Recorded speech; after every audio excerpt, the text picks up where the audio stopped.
Shots fired. The godfather of Punta Cana, the man who started it all, Frank Rainieri, just dropped a bomb at a recent tourism conference saying uncontrolled real estate growth in Punta Cana is unsustainable. And in this video, I'm going to dig into all of what he said, how it plays into the bigger picture. I'm going to explain how his words reinforce some things I've said before and actually change some things I've said before with new perspective. And I'm going to share what I believe is something that hasn't been said, the number one threat to growth in Punta Cana beyond what he talked about that nobody else is saying. Let's dive in. If you're not familiar with Frank Rainieri, everything that you know Punta Cana to be today, including even the name Punta Cana, starts with him. He and a partner, Ted Keel, way back when, acquired this land and had a massive vision for what they wanted it to be. Flash forward 40 years, and Frank Rainieri is the founder of Gruber Punta Cana, whose assets include ownership of Punta Cana Airport. That's right, Punta Cana Airport is privately owned. A premier community called Punta Cana Resorts, a top-notch residential neighborhood in Punta Cana Village, and other assets that he either owns directly or through his holdings with Gruber Punta Cana. Simply put, he's one of the biggest visionaries I've ever seen, and I'm a huge fan of visionaries. I truly admire anyone that can see something before anybody else can and then make it real. So from a business perspective, this is a guy I've studied closely. I've been privileged to meet a few times, and I even live within the ecosystem that he created. And when he jumped on stage the other day and called growth in Punta Cana unsustainable, I was flooded with DMs and messages saying, oh my God, it's over. So I did the deep dive. I'm going to summarize 4 points that he talked about specifically, and then show you the pathway, and then give you my assessment of all of what he said. But very quickly, I want to give you 2 things I think we all need to understand about Frank Rainieri, at least from what I could see from a distance. Number 1 is he believes in building an ecosystem, not a property. He's not a developer who would say, hey, I bought this land, I'm going to build this building and sell it. That's just not his DNA. Instead, he would put in the roads, the infrastructure, an airport, waste management, drainage, all of it before he builds anything up. So understand he's coming at all of this from that mindset, one that I support, by the way. And the second is he believes in creating an abundance of demand and then providing an amount of supply to meet some of that demand, always leaving more demand than supply. Many builders here, and really in the world of business in general, anywhere in the world, they create a bunch of supply and then build the demand behind it. So as we go through what he talked about, I think it's important to understand those 2 dynamics about him from my analysis. I don't know him personally well enough to say this is absolutely him, but it seems pretty clear by the signals that he puts out there that those 2 things are true about him. I'll die on that hill. The first thing Frank Rainieri talked about was the lack of infrastructure to support the growth in certain sectors of the Punta Cana area. To be clear, the Punta Cana area stretches from Cap Cana in the south to Uvero Alto in the north. That's what most consider it to be. And his statement essentially is that there needs to be more responsibility by government to ensure that infrastructure is there. Here's what he said specifically. The Dominican government has lacked the courage to confront it, as have the local authorities, it being the lacking infrastructure in certain segments of Punta Cana. I mean,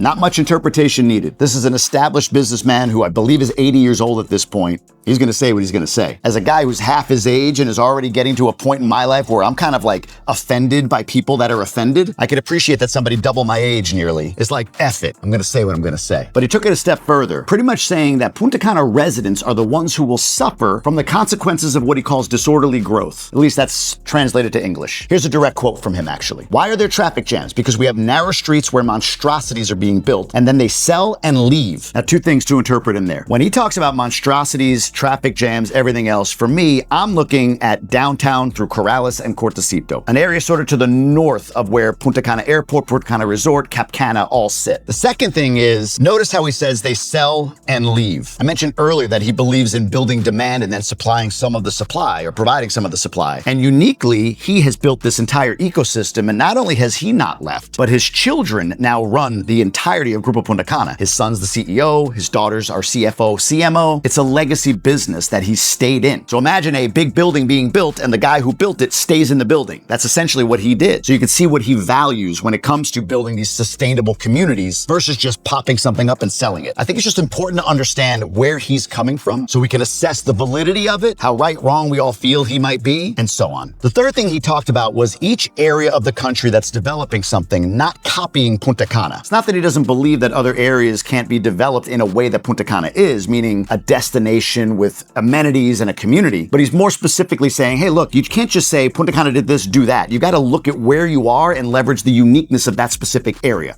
Here's what he said. We can't copy Punta Cana everywhere because Punta Cana's conditions are unique. Puerto Plata hadn't understood that, but now they do. They're growing now because they found their niche. And the same thing happened with Cabarete years ago. And so each area has its own niche that's different from Punta Cana's, even though they have sun and beaches. This is interesting interesting. We're going to touch back on this one in just a minute. But I want to look at one more thing that I thought was interesting that he talked about. Beyond lamenting some of the infrastructure challenges that Punta Cana is facing in general and getting after the government about making sure that this is taken care of, he also talked about the evolution of tourism in this area. And I thought this was really interesting. He said he valued the change of mindset in tourism and likes that there's an increasing focus on the luxury sector. Per the article I read, it says that he indicated while previously the hotel culture was focused on offering the lowest rate to visitors in order to attract them to their business, now increasingly exclusive segments are being developed, which is attracting tourists willing to pay the price for quality, service, and experience. Now look, I'm going to spike a football here because for the last year or two, if you've been watching me, I've been saying that this market, this tourism ecosystem is going up market. The low-cost all-inclusives are there and they'll be there. But the real growth in this market, the real growth in GDP, the real growth in value of this market is going to be by going up market, more luxury. It's like any business, really. If I'm selling a low-cost product, I have to sell a ton of it. And at some point, that demand dries up. Or better said, at some point,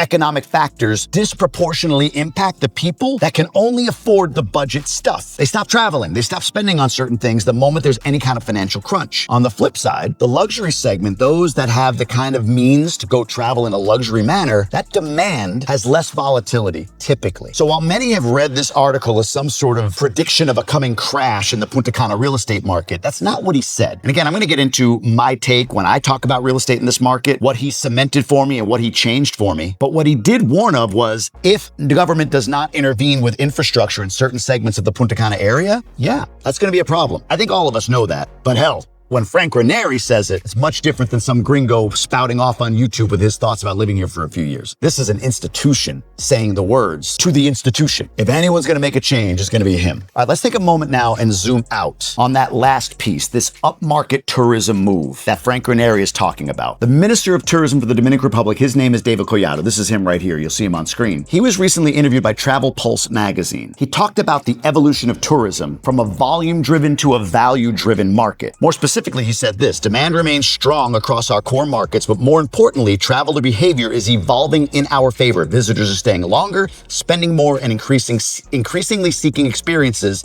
that connect them to the country beyond the resort. So the Minister of Tourism is saying, hey, look, we're seeing a demand for things beyond just a low-cost all-inclusive. Luxury, eco, off-resort experiences, so on. And people are spending more per day, more per night once they come into the country. So you can see the billionaire businessman and the head of tourism for the country are seeing things the same way here, obviously. I think it's good for all of us to know as an economic driver for this country how luxury will play a role. He went on to say this: on one end, we are seeing a strong wave of luxury and upper upscale investment with brands like St. Regis, W Punta Cana, Four Seasons entering the market, signaling growing confidence in the country's ability to compete in the most sophisticated segments of global travel. This is the play. This is the move. This is where it's going. In my opinion, the idea of trying to find the least expensive, most budget, low-cost thing that you can in country, whether it's a piece of real estate, a hotel, or whatever, is fine if it's a lifestyle choice. Like, I just want a small apartment I'm going to live in and retire in. I don't need anything. But from an investability standpoint, one of the biggest developers and most reputable in the country, in Gruber Punta Cana, and the current administration's Minister of Tourism are both telling you, look up market. Now, for some of you, the loop may have been open when he said on one end, I'm like, what's the other end?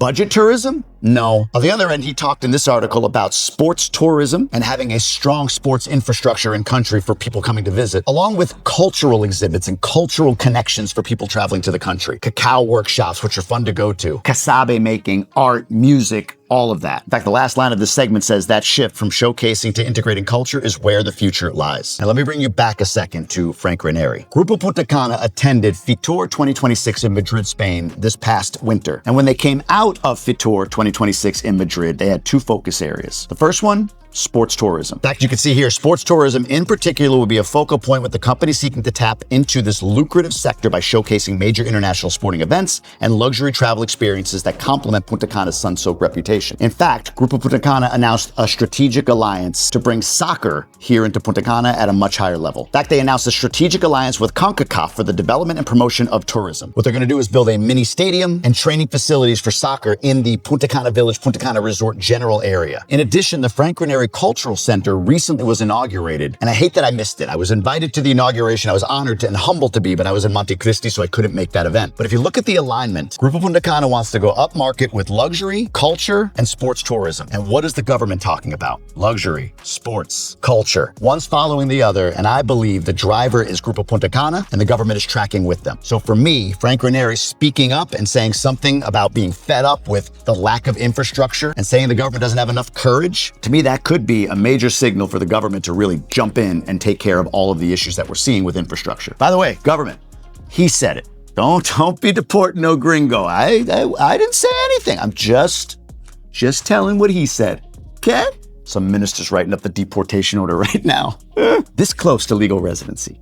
This close. All right, I want to share some of the things I've talked about in terms of real estate here. Just my thoughts that I've shared, which, by the way, I want to be really clear. I am not an expert. I'm not a financial advisor. I'm not a real estate agent. I've never claimed to be. If you watch this channel or if you're new to this channel, understand that all I'm doing is saying, this is what I see, this is what I think. It's up to you to decide what you do with that. Do you agree, disagree? Cool. I always say in the comments, like, disagree with the point, not the person. I hate the hatred I see in the comments, like you're an idiot. I might be. I mean, my wife says I am sometimes, but it's more like my point is bad. Fair. I'll absolutely debate on that or have discussion on that or even hear it and be like, oh, it's a fair point. But when you get personal, when people get personal with me or other people in the comments, that drives me nuts. Oh, and by the way, if you are new, subscribe, baby. Trying to hit 100,000 this year. Would really appreciate you jumping in and hitting that subscribe button. It's not hard. You just tap it right there. You can do it right now. Is it here? Or is it here? Here, baby? Is it whatever it is? Just tap it. Little tap, tap, tap-a-roo. All right. Enough. Here's some things that I talk about when it comes to real estate in this market. Number one, I have said that I believe the downtown Punta Cana area is the area most ripe for correction. Correction, maybe crash, not ending. I want to be really clear on that. Some people see correction or crash as like the end, but '08 didn't end the world. It corrected and it came back. But the reason I see downtown as correctable, if you will, is a couple of things. One, the infrastructure he's talking about, the traffic jams, all of that stuff that you hear him saying and that people talk about like, oh, the amenities, the infrastructure isn't great in Punta Cana. That's downtown. So when you're jamming all these units in there without any real great infrastructure around it, and you're not investing in that infrastructure all the way up through Cortecito and Corrales into Friusa and so on, it degrades the market. You got to play catch up and it doesn't feel very good. The second thing in that market, in my opinion, is people were sold on the idea that you could just buy something and Airbnb it. The problem is downtown in particular. And by the way, to be clear for those that know, I'm not talking about City Place, Vista Cana. I think those are carve-outs. I'm talking about downtown, like the area that starts at Coco Bongo and goes in. When you can't Airbnb those, which is hard to do because it's not on a beach, and most people that are traveling down here, they want to be on a beach, you have a double supply issue. Potentially. And I think I'm hearing this generally speaking in the market. Supply issue one is all the pre-construction units are coming online. Supply issue two is those that have gotten their pre-construction unit now delivered to them are saying, I can't make any money on Airbnb, I want to list it. So you got resales and you got pre-construction. And the challenge is it's way easier to finance pre-construction with the developer than it is for a buyer to finance a resale property if they want to. And when you have a ton of supply, it degrades value. Combined with the issues with infrastructure down there, there's your correctable market. So his statement further solidifies that I believe, I don't know anything. I just believe that downtown is a correctable market. It's a market that I think corrects first. And to be clear, Punta Cana is a big place. Downtown is a market. That market I see correcting. The second thing I always talk about is don't prioritize price. Too many people are just like, oh, it's 70, 80 grand. Let me buy that because I can afford that. Those are the ones that are pop up. They're thrown in a piece of cheap land that doesn't have great infrastructure around it. I think you need to be wary of affordable as your number one objective. I'm not saying like extend yourself beyond what you can afford, but if you can't afford something built in a sustainable area, and I'll explain what I think that is in a minute, then I wouldn't, be careful. And again, I think the commitment to luxury and going up market, Frank Rainieri's statement further supports that point that I've made. The third thing I always talk about is sort of a three-pronged approach. Number one, work with a great realtor. Great realtor, work with a realtor, great realtor. All of those words mean something. It's not just get a realtor. Work with a great realtor, somebody that knows this market cold, that knows like, yeah, I don't know about that building. I'm not sure about that developer. Not saying they're bad, but I'm not sure about them. I'm not ready to put my reputation out there to say, yeah, buy there. One that'll challenge you, that'll correct you, that'll educate you, not sell and push you. There's a difference, but educate you. I always say get with a great attorney who can vet developers and vet projects so you have two different perspectives, the realtor and the attorney representing you from two different sides. And then thirdly, I always talk about vetting a developer, and I've done videos on how I do that. Does it make me right, but I go into some depth on standards I have for a developer before I consider investing with them. I like them local. I like that they've done a project full cycle, that I can see it in this market. And I like when they had pain in their past because they learned from pain and they're still around. All three of those things, having a great realtor, an attorney representing your interests, and vetting developers much more scrutinized in a scrutinized way, that's probably going to eliminate you from investing in something that doesn't make sense to invest in because they haven't built the infrastructure around it. You see, in this one, it's almost like I went at it from different angles and Rainieri went straight down the middle. He said exactly what needed to be said. The whole point of me saying do these things is to make sure you don't get into a potentially unsustainable project or purchase. For any realtors watching this is a moment for you. Stop pushing crap just to make a sale. Be good at what you do. Build relationships. This even goes for the realtors I refer, who I'm aligned with. They scrutinize projects and properties and tell me sometimes, I'm like, oh, that looks interesting. They're like, don't even touch it. Just hire these people and have them on your team. And if you need help from me, I've got a whole referral page where I can send you one that you can work with. Look, they'll compensate me likely if you work with them. So always understand the financial interest is there. So scrutinize them. Do your own due diligence, even if it's somebody that I or somebody else that you trust refers. And please be careful. If a family member refers you, please be careful on that one. Just be careful. So anyway, the combination of having a great realtor, great attorney, and vetting a developer, to me, is going to clear the waters of the bad or unsustainable projects. What I hope is somebody says, oh my God, this guy Jamie's talking about $300,000, $400,000, $500,000. That's crazy. I saw a project for $120,000. I hope now you look at that and you go, okay, I see what he and others are saying. I could buy that for 120, but if I go through and I have the great realtor attorney and I vet the developer and I'm listening to what somebody like Frank Rainieri is saying, is this sustainable? Let's look at the infrastructure around it. I get why maybe I got to bump my budget up to 200 grand and go buy over there instead. All right, the last thing that I've been talking about is Miches is the next Punta Cana. And that one I need to modify. To be clear, I believe in the future of Miches even more today than I have in the past. But what I like about what he said is that each area needs to not copy Punta Cana, but instead leverage its own uniqueness. So I want to modify my language a little bit, not to say Miches is the next Punta Cana, because it implies that follow the model. When really what Miches can do is build on the fact that it has mountains, access to the Samana Peninsula, whale watching. There's specific amenities, specific aspects to that area that should be leveraged when building it and not just copy and paste what Punta Cana is doing. Look, you already see this happening in Miches. The Tropicalia project, which is the Four Seasons, is a sustainable boutique hotel, 95 rooms plus 20 or so residences being built right on Playa Esmeralda. Multi-$100 million project. That's a signal. Miches has a lot of potential. Add on to that Zemi Miches, which is owned by Frank Elias, the CEO of Gruber Punta Cana, Frank Rainieri's son, which is a tribute to the culture and a more higher-end all-inclusive resort. I've heard great reviews. I got to get there one day. Gruber Punta Cana itself is investing in Miches with a project combined with Meliá. And you have a city center being built there and some other projects on the beach, all-inclusive higher-end resorts. The challenge for Miches is this. To Frank Rainieri's point, I've talked to some developers who say, hey, look, we can develop out and make Miches a really nice destination. The issue is private landowners have no restrictions, so they can pop up whatever they want in the middle of all of it, unless there's some zoning, some regulation that's implemented in Miches. Myself, I invested in a property, a piece of land in a project called Legacy Miches, which is actually in a town of Magua, about 20 minutes, 30 minutes up the road from Miches. And I'm excited about it. I see a lot of potential in it. But calling Miches the next Punta Cana, I got to change that for the reasons I just cited. Miches will be the first Miches, and I think it's going to be amazing. By the way, so do these big companies. That's why they're investing there as well. So, I always say, I just want to follow the money. All right, before I talk about the one thing nobody's talking about right now, the bigger threat, I think, to tourism and to the economy in the Dominican Republic in the short term, bigger than infrastructure, bigger than any border issues, bigger than the world's economy crashing due to Iran or whatever. I want to address the other communities within the Punta Cana ecosystem, like Cap Cana, Vista Cana, Cocotal, so on. I don't think there's the same risk that he's talking about in those communities around having infrastructure built. Those areas are built to be sort of independent infrastructures. I mean, you could live in Vista Cana and not leave it at this point. It's got everything: grocery store, gyms, shopping centers, soon a sports center inside a school. And Vista Cana seems to have a business model that's evolved past, like, let's just build something here, sell it, Airbnb, to no, you know what?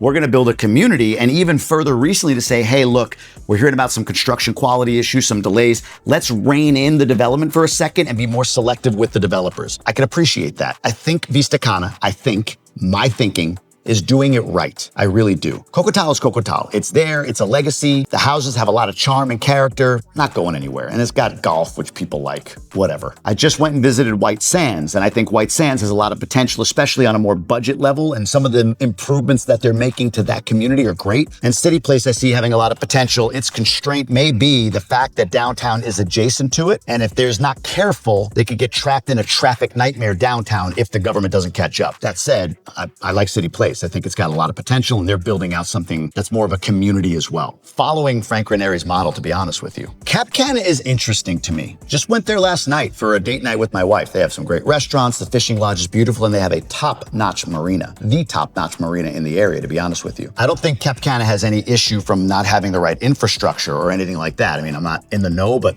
they're a sustained, builded, but they're, their own community. The difference with Cap Cana to me, at least to this point, from what I can see, is two things. One is supply is unchecked. I believe their business model, or it seems like their business model anyway, is more leaning on monthly recurring revenue, which means sell more units, you get more HOA, they mark up the Wi-Fi, and they own the electric. So one unit sold means they have 3 streams of income, and that seems to be where they're prioritizing, only because I haven't seen anything checked on Cap Cana as far as growth. Cap Cana is beautiful. It's the height of luxury, or it should be at least. But many people will ask, which one do you think I should invest in, Cap Cana or Vista Cana? That should never be asked. Vista Cana is an inland community, no beach. Cap Cana sits on some of the most beautiful beach in the world. But in between luxury developments, they've dropped in things like $120,000, $150,000 one-bedroom condos. To me, that's just not the right business model. I see uncontrolled supply, which creates the potential for a downturn. And the second thing is, I just wonder if Cap Cana could get more focused on what they want to be as an identity in order to see the true growth that they should be seeing. There's been talks of a top-notch medical clinic, a supermarket, and other amenities that would be befitting of a community if that's what they want to build. But at the same time, they want to be in the sports and luxury world as well, and they want to have hotels. They want to do it all in a very compressed period of time. I don't blame them. You got a great asset. Develop it. But remember how I said CONCACAF signed a deal with Grupo Punta Cana to build a soccer mini stadium and facility here in the Punta Cana Village, Punta Cana Resort area as of 2026? Well, check this out. CONCACAF laid the first stone for its CONCACAF football house in Cap Cana. I mean, look, you can see the shovels in the ground. There was a dais, an announcement from the president of CONCACAF about all of it. But notice the date, December 2023. Things happen. Don't get me wrong. But to me, when you're focused on so many different things as a development, as a community like Cap Cana is, you run the risk of losing out on something like this and it going to your direct competitor, which it appears has happened. Unless this is still getting built and I don't know about it, but I haven't seen anything on the CONCACAF side inside of Cap Cana since this groundbreaking in December of 2023. So we'll see. But mind you, I love Cap Cana. I believe in Cap Cana. I'm rooting for Cap Cana. And that community, they've gone through their ups and downs. You want to talk about true resiliency? Nothing speaks to resiliency more than Cap Cana. I'm on their side. I'm a fan. I want to see them win. I just believe in focusing on one objective, building out everything to accomplish that objective, and then move on to the next one. What do I know? What do I know? Just a silly gringo. All right, the one thing nobody is talking about that I think is a bigger risk than anything we've talked about so far. It can't be stopped. It's beyond human control. And while many believe it to be more of a Punta Cana area problem and not a problem for the North Shore or Terrenas or anywhere else, the unfortunate thing is they're probably going to be proven wrong about that. And that, my friends, Sargassum. If I had a criticism of hotels, of the government, or whatever, it's that there's really no plan. There hasn't been a plan for Sargassum. And this stuff's been around since 2011, talking 15 years in. But it seems like hotels think the government should get involved. The government thinks hotels should handle it. Everybody's pointing the finger at each other. And meanwhile, this stuff floats up on shore, which, I mean, it's the ocean. It's going to happen. But a coordinated effort to manage, mitigate, trap, incentivize entrepreneurs that come in, take this, turn it into fertilizer or cosmetics or whatever else. Like, I don't know. I just haven't seen that sort of attention beyond some private enterprises. Well, Grupo Punta Cana being one of them. They've got vacuums and other systems in place to try to mitigate this the best they can. But the country's overall tourism sector, and for those that are moving here and living here and saying, oh, I want access to beaches, the biggest threat is going to be Sargassum if it's not mitigated and controlled through the summer months. That's my take. If you want to go deeper on this or just get around other people that are discussing this all the time, check out the DR Inner Circle. It's a community that I have over 1,000 members right now who are moving to, living in, or investing in the Dominican Republic and sharing resources and knowledge with one another. Go to jamiegruber.com down in the description, or you can just type it in right here. And We'd be happy to have you as part of the community. And over here, I'm going to share with you that video I talked about where I talk about developer vetting and some things that I do, at least. Again, doesn't make me right, but hopefully this gives you some ideas on how you can form your investment thesis and your scrutiny of a developer. But more than that, what are your thoughts? Drop them down below. Would love to hear from you. Again, keep it civil, people, and I'll see you on the next one.